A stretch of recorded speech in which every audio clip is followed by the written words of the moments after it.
Hello, it is Tuesday, December 11th, the year 2012, and as usual, sports fans, a lot to get to in the sports world, so let's get it going right now. Let's start with the Monday Night Football game last night. The New England Patriots absolutely rout the Houston Texans 42-14. What a performance by New England last night. They score on their first three possessions. They're up 21-0. Lights out from there. You could have turned off your set after the first quarter. What a job by New England last night. They looked amazing last night on both sides of the ball. Listen, we know New England can score. We know they have a great offense. We know Brady is great. We know the coach is great. Their defense has been showing signs of playing better lately. I've been on their defense all year. I don't think it's a championship defense, but they have shown signs of life recently, and they played well last night. And their offense, New England's offense, was unstoppable. How good was Brady last night? I mean, they picked apart Houston. Houston looked terrible last night. Houston drops to 11-2. New England goes to 10-3. Very important because now New England goes to the 2 seed. That means, you get a week off. So very important win for New England. Really, really impressed by the job the Patriots did last night. I don't want to get on Houston too much, but, not a great performance by Houston. They got ambushed a little bit here last night. Don't want to pick on them too much because they are 11-2. They have to bounce back this week against the Colts at home. I expect Houston to bounce back this week. New England this week, another tough game. They come off that game last night, and they host San Francisco next week on Sunday night. So back-to-back weeks, the Patriots have really tough games. Let's see if they look as good against San Francisco as they did last night. So great job by the Patriots last night. All right, let's quickly go through the NFL playoff standings. I'm just going to go through the playoff teams. I'm not going to give you all the teams that are out. We don't need to talk about Jacksonville at 2-11 and all that. We know they're out of it. So let's just go through the playoff teams, the standings. Let's see where we are here in the playoff scenario. Only 3 weeks left in the season. All right, let's start in the NFC. The NFC, right now, Atlanta is your top seed. They're 11-2. Your number 2 seed is San Francisco. They're 9-3-1. Those two teams would have a first-round bye right now. Your number 3 seed right now, the Green Bay Packers at 9-4. It's unbelievable that Green Bay is the 3rd seed at 9-4, and they could be 10-3 if they didn't get robbed against Seattle. It seems like Green Bay hasn't even been playing well this year, yet they're the 3rd seed, 9-4, and there they are, right in the thick of things. So Green Bay, you're 3 seed. Right now, the Giants are the 4 seed at 8-5. Your 2 wild card teams as of right now. Seattle has the first wild card at 8-5. Seattle, last 3 games. At Buffalo, home for San Francisco, home for the Rams. Not a bad schedule for Seattle considering how well they play at home. I mean, I know San Francisco and the Rams are tough. Seattle gets them both at home, and that place is a snake pit in Seattle. So that's where we are with Seattle. Chicago right now, your last wild card. Chicago's last 3 games. Home for Green Bay this week, very big game. At Arizona, who's atrocious, and then at Detroit, who finds new and creative ways to lose every week. That's where Chicago is. Looks like Cutler will play this week. Urlacher, of course, won't be back till the playoffs. Now, here's the team still in the hunt. The Washington Redskins are a game behind. They're 7-6. Robert Griffin, sprained knee. We don't know if he's going to go this week. Here's Washington's last 3 games. At Cleveland, then they are at Philly, then they are home for Dallas. I don't know what to think because I don't know if Griffin's going to play or not, so we got to keep an eye on him. Also at 7-6, the Dallas Cowboys. Here's their last 3 games. Home for Pittsburgh this week. Very interesting game. Both teams need the game. Then they're home for New Orleans, and then they're at Washington. Once again, we don't know about Robert Griffin.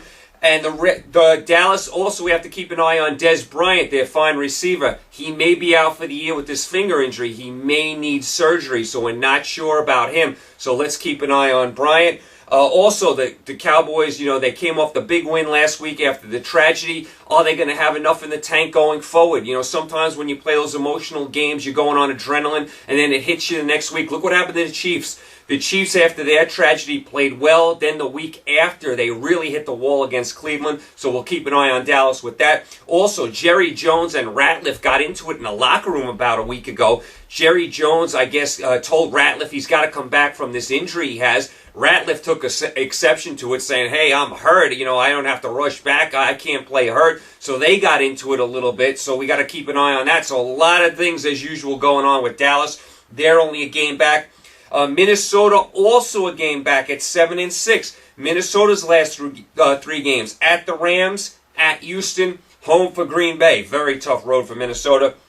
I'm not going to put St. Louis in the mix yet at 6-1, and Tampa Bay at 6-7. I think they're out of it. So that's kind of where you are right now in the NFC. You kind of get an idea of who's in and who's close and all that kind of stuff. Let's go to the AFC. Right now, Houston is your top seed at 11-2.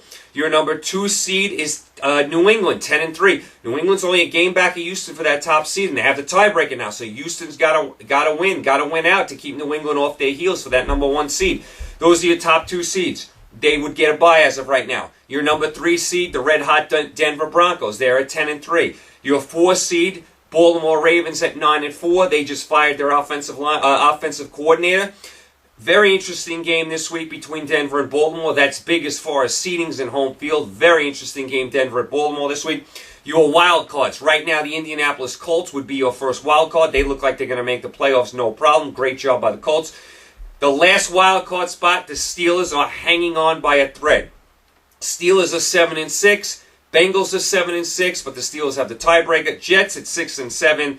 I don't think the Jets are going to make it, but you still got to put them in the mix. They're only a game back. Steelers last 3 games. At Dallas, home for Cincinnati, home for Cleveland. The Cincinnati game is a huge game because the Steelers already beat Cincinnati in Cincinnati. They beat them again. They have the tiebreaker. They would end up making the playoffs if they do beat Cincinnati and beat Cleveland. They could actually lose this week to Dallas and win their last 2 and still make it. Steelers still control their own destiny pretty much.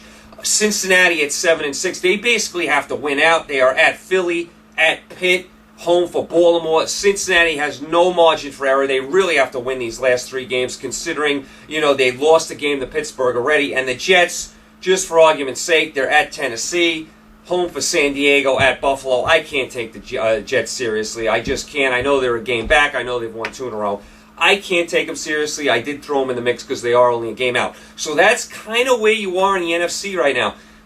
1 week changes everything, changes the standings, changes who's in, who's out. 1 week changes everything, but that's where we are with 3 weeks to go. We're coming down the home stretch now in football. Okay, so that's where we are with football. That wraps up last week pretty much.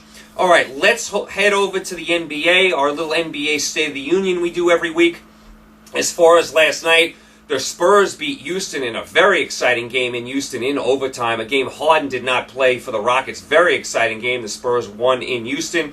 Also, the Heat beat the Hawks in Miami. Nice win for Miami. Atlanta was playing really well. And Miami wasn't playing so great. They lost to the Knicks. They lost to Washington. Nice bounce-back win for Miami there against the Hawks. Tonight, Knicks at Brooklyn. Very interesting game. Don't know if Lopez is playing. Carmelo Anthony back. It's the second time they've played in Brooklyn. The Nets won the first game. Should be a very, very exciting atmosphere in Brooklyn tonight. Knicks and Nets. Definitely check that game out if you can. Let's go to the standings. I'm not going to give you the division standings. I'm just going to give you East-West. I'm going to give you worst to first. I'm going to go through all the teams, give you worst to first, see who's doing what. Quick little overview. Let's start in the East. The worst team right now is the Washington Wizards. They're 2-15, 0-8 on the road. Wall hasn't played yet. No Wall, no wins. I mean, we don't need to discuss any more about the Wizards. They need Wall back to have any chance to do anything. Toronto, 4-18, 1-13 on the road. 1-13 on the road. They've played 14 road games already. Atrocious schedule already for Toronto. 1-13 on the road. Pitiful. Cleveland, 4-17. They're 2-11 on the road. Irving does come back tonight against the Lakers. He's their star guard. Nice to get him back. He looks like a really nice player. Cleveland needs all sorts of work, though. Detroit, 7-16. They're going nowhere. They're 2-10 on the road. All these bad teams are going to have awful road records. Charlotte, who started off decently, they were 7-5. They've lost 8 in a row. They're 7-13. You can't expect much from Charlotte. I do like Kid Gilchrist. I do like Walker. The coach has done a pretty decent job considering Charlotte won basically no games last year. You can't expect much from them. They're 7-13, lost 8 in a row. I mean, overall, they've probably done a better job than people thought, but they are on an 8-game losing streak. Orlando at 8-12. It's amazing they win any games without Dwight Howard. I mean, I thought they'd be like 0-20 at this point. They're 8-12. They're still not any good. Indiana, they're 10-11. They're kind of up and down. They're sputtering. They still don't have Granger. He's going to be out a long time. They really miss him. Got to keep an eye on Hibbert. They signed him to a long contract, a maximum deal. He's their center. He's got to play like a franchise player. I don't know if he's capable of it. He is a young player. There is room for development there, but keep an eye on Hibbert, and they need Granger back in the worst way. Like I said, they're 10 and 11, sputtering a little bit. Let's move on. Milwaukee 10 and 9. Nice backcourt with Ellis and Jennings. Can they do it in the front court? I mean, their backcourt is solid, but they have enough in the front court to get the job done?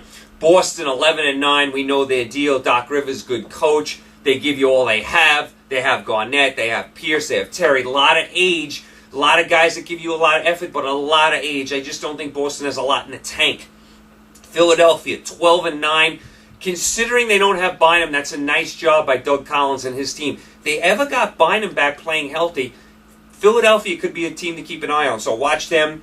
Brooklyn 11 and 8. Since Lopez has gone out, Brooklyn has sputtered a little bit. They lost a couple games in a row at home. Lost to Golden State, lost to Milwaukee. Now they got the Knicks tonight, so they need Lopez back in a big way. Atlanta doing a really nice job, 12 and 6. They have 9 new players this year, Atlanta, yet they're still 12 and 6. Horford and Smith playing really great. I think Smith was like the player of the month or the player of the week or something. He was a player of something. He's been playing great. Atlanta did lose to Miami last night, but overall doing a great job. Miami at 14 and 5. We know they're the best team in the league. LeBron, Wade, Bosh. I mean, barring an injury, they're the team to beat. I mean, they had their moments this year where they look like they have a championship hangover. Come playoff time, they'll be ready, though. The Knicks at 15 and 5. They can do very little wrong this year, the Knicks. They've done everything right, basically. Carmelo Anthony playing great. Chandler, Felton. You have to be impressed by the job Woodson's done as coach. Really, really nice job in the New York Knickerbockers. They do have a lot of age on this team. We'll see if they could sustain this. They're 15 and 5. Like I said, they're at Brooklyn tonight. Very nice game. Let's go to the West. New Orleans, the worst record right now at 5 and 14. Gordon hasn't played a game. He seems like he's always hurt. I mean, remember, in the offseason, New Orleans matched Phoenix offer sheet for Gordon. Gordon hasn't played a game yet. They need him back. Davis, their first-round pick, he's been out. So the Hornets, they need all these players back. If they get all these players back, they have a nice collection of young players. They're not going anywhere. I mean, it's going to take years for them to develop, but at least they'd be on the court, a little excitement. They need these guys back healthy to go. And like I said, New Orleans changing their name from the New Orleans Hornets to the New Orleans Pelicans. You make your decision on that one. I don't know. Phoenix, 7 and 15, 2 and 10 on the road. They're not any good. Sacramento 7 and 13. They do have some decent players. They have Cousins. They have a few other guys that can do some things. They're 1 and 6 on the road. They never play well on the road. I don't expect much from Sacramento. They do have a few decent pieces though. Portland at 9 and 12. They have great fans. It's a great arena there. They don't have much talent though. They have a few guys, not much though. Lakers at 9 and 12. Is there a more disappointing team in all of basketball than the Lakers? Kobe Bryant, Dwight Howard, Steve Nash, Gasol, Ron Artest, and they're 9 and 12. Nash looks like he's going to be out another couple weeks. Dwight Howard, who knows about him? I don't know if he's a winning player. Kobe's playing well, but he's getting up there. The Lakers don't have any bench. Gasol looks lost. He's hurt. I don't like D'Antoni. A lot of problems in L.A. Houston 9 and 11. They lost a heartbreaker to San Antonio in overtime last night. They have Lynn, who's exciting. They have Harden, who's exciting. They need a little more in the front court. I mean, Harden didn't play last night because of the ankle, but he's a fabulous player. That was a nice trade Houston got with Oklahoma City. So Houston, some exciting players, but they need a little more help. Denver, 10 and 11. They have a bunch of good players, no superstar. They have Gallinari and Iguodala and Lawson and McGee. Nice collection of players, no superstar. They're 10 and 11, floundering. Minnesota at 9 and 9. They have Love back. They need Rubio back. Dallas at 11 and 10. Mayo playing great. Need Dirk Nowitzki. I mean, they need Dirk Nowitzki. If you put a healthy Dirk Nowitzki on this team at the top of his game, then you're talking. Without him, they're a 500 team. Utah 12 and 10. They're another one of these teams. Nice collection of players. Jefferson, Millsap, but no superstar. They can only go so far. Golden State 14 and 7. What a job Mark Jackson's done with this team. Bogert hasn't even played yet. Remember, they traded for Bogert last year. He's the center. He hasn't even played yet. Who knows when he's going to be back? But if you get him back healthy and you put him with Lee and Curry, you're really talking about a nice, exciting team. Championship team? No, but a really nice team. Definitely a playoff team. Right now, 14-7 without Bogert. Tremendous job by Golden State. They're perhaps the shocker of the year with that record. Nice job by them. Clippers at 14-6. They have a really good team. Can they get up to championship level? They have to be more consistent against bad teams. They've dropped a lot of bad games this year to teams at home they should have beat. They got to be more consistent. Championship teams bury bad teams at home. Clippers got to do that. Memphis, 14-4. I really like their team, but here's the problem with Memphis, and I've said it about a bunch of other teams. No superstar. They have Marc Gasol, good player. Randolph, decent player. Gay, good player. Conley, good player. Are any of them superstars? No. And superstars win in this league. It's a superstar league. They win the championships. Unless one of these guys becomes a superstar, I think Memphis can only go so far. Oklahoma City, 17-4. We know they're a major contender. They have Durant and Ibaka and Westbrook. I still don't love that they traded Harden for Martin. I understand they had to do it. I don't think they're as good without Harden. They're still a major contender, though. That place is a great arena. It's a snake pit in there. The fans are tremendous. And Kevin Durant, is there a better player to watch in the NBA? He is just so smooth. That's the word. He's a smooth player, Durant. You love his attitude. You can't say too much bad about Oklahoma City. And, of course, San Antonio. There they are again, 18-4. Problem with San Antonio, the last 2 years they had a big record in the regular season. Come playoff time, their age caught up to them. Remember, Tim Duncan is up there in age. Ginobili up there in age. Parker is still young, but overall they have a lot of age on that team. Popovich, great coach. They're going to give you everything they have. They're going to have a great record. They're going to be there in the end in the playoffs. Can they get to the championship? I don't think so. I think they're going to come up short like they've come up short the last couple of years. A young team could bounce them out because of all the age they have. But 18-4 right now, they're having a tremendous season. All right, that's your NBA. Let's quickly go over to the college basketball. Let's go through the rankings, 25-1 real quick. 25, NC State, they're 6-2. They're still my sleeper team for the tournament. They're my sleeper team right now. I'm telling you right now, in December, they are my sleeper team for March. They're at 6-2, not playing tremendous ball, but they're my sleeper team. 24, Oklahoma State at 7-1. I keep telling you, if you ever get a chance to go to Stillwater, go to Gallagher-Iber Arena, historic classic arena. 23, Wichita State 9-0. I love their name, the Wichita State Shockers. Great name. They're 9-0. 22, Notre Dame 8-1. They beat Kentucky this year. Does anyone do a better job than Mike Bray? I mean, he flies under the radar every year. He does a tremendous coaching job. So Notre Dame at 22. 21, North Carolina, they're 7-2. Listen, I know North Carolina fans are not going to like that they're 21. They want their team to be up in the top 10, top 5, especially when you see Duke at number 2. But, I mean, they still have a decent team. They have Roy Williams. Do I think they're a Final Four team? No, they are 21. Number 20, UNLV, they're 7-1. Had a nice win against Cal the other night where they scored on a last-second layup. UNLV at number 20. Number 19, Michigan State, they're 8-2. Don't look at the rankings for Michigan State because come tournament time, Tom Izzo will have this team ready. I don't care what their record is. You look up and they're in the Final 8 every year. Izzo is a great tournament coach. Number 18, San Diego State. They're 7-1. That's Steve Fisher's team. Tremendous job building a program in San Diego State. Not an easy place to win. And remember something about Steve Fisher. He won a title at Michigan. Some people forget that. Number 17, New Mexico. That's Steve Alford's club. They're 10-0. That place is a pit. It's called the Pit. You ever get down to Albuquerque? Check out New Mexico at home. Their fans are perhaps the best in all of college basketball. Very few people know about it. They're very underrated. What a tremendous home crowd they get there in New Mexico. Number 16, Creighton, 9-1. They get a lot of people that turn out for their games in Omaha. You think a little school like Creighton, they don't get a big draw? They get a nice crowd. They get like 14,000 people or more watching their games. It's a big crowd for Creighton. Number 15, Georgetown. They're 7-1. I watched them a little bit against Townsend over the weekend. They didn't look great, but they're a solid team. They're going to be in the tournament. 14, Gonzaga. They're 9-1. I mean, Gonzaga year after year is in the top 20. Did you ever think you'd see maybe like 20 years ago Gonzaga consistently in the top 20, the top 15. Unbelievable job building that program. They did get beat by Illinois at home, so that was a nice job by Illinois over the weekend. Number 13, Minnesota. That's Tubby Smith's team. Minnesota is 10-1. The Big Ten is loaded this year. Tubby Smith can coach. Remember what he did at Kentucky.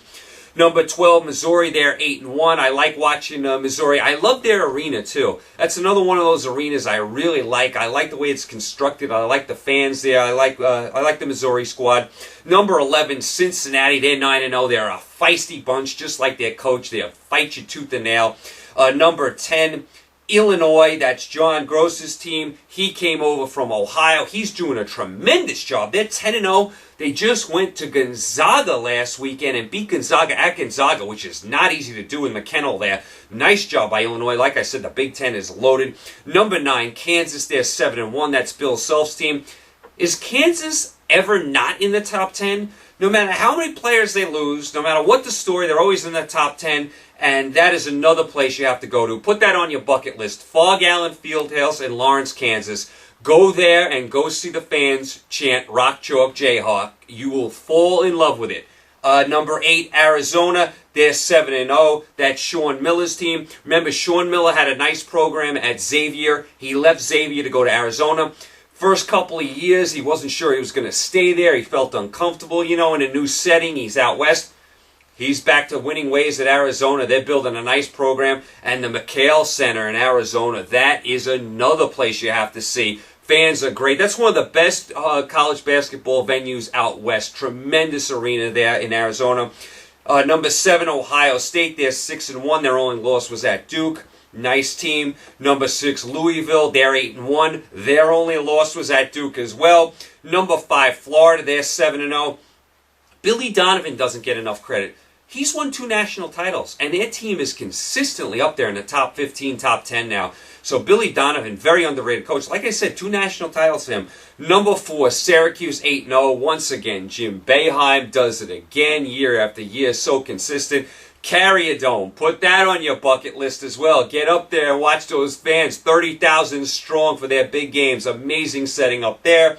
Number 3, Michigan, they're 9-0. That's John Beilein's club. Remember, Beilein had a successful program at West Virginia, comes over to Michigan. He's doing it again. He can coach. Number 2, Duke, 9-0. No one has a better collection of wins than Krzyzewski and Duke this year. They've beaten everyone they've played. They've beaten all the good teams. Tremendous job by Duke. And number 1, Indiana, 9-0. Good to see Indiana back to being, really, really good. They had some down years there for a while. Another place, another arena I love in Bloomington. That's another one you could put on your bucket list. There's so many of them in college basketball. Indiana at 9-0. A tremendous team, a definite Final Four contender. That's your college basketball. Oh, real quick, here's some teams not in the 25 that are usually in the top 25. Xavier, where are they this year? Not in the top 25.